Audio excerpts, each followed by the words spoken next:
Have you ever met a master manipulator? When I was in middle school, there was a boy named Ethan in my class who seemed like the nicest person you'd ever meet. He was always the first to offer help, the first to share his snacks, and the first to volunteer for any class activity. Everyone loved him, including me. I was shy and struggled to make friends, so when Ethan befriended me, I was over the moon. At first, everything seemed fine. He'd invite me over to play video games, share jokes, and even stand up for me when other kids picked on me. But soon, little things started happening that didn't make sense. Ethan would borrow my lunch money and promise to pay me back, but never did. When we worked on group projects, he'd make me do all the work while taking all the credit. He'd laugh it off, saying, "We're friends, right? Friends help each other."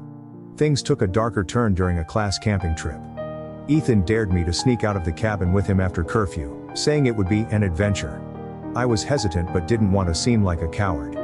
We ended up wandering deep into the woods, and when I wanted to turn back, he started mocking me, calling me a baby.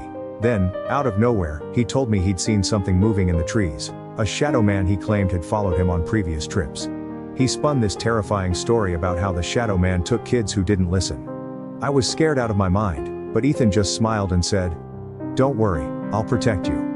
When we finally got back to the cabin, I overheard him laughing with some other boys, bragging about how he'd gotten me good with his story. That night, I couldn't sleep. It hit me how much Ethan enjoyed seeing others scared or hurt.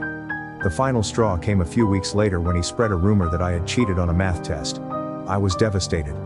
My teacher didn't believe him, but the damage was done. The other kids whispered about me for weeks.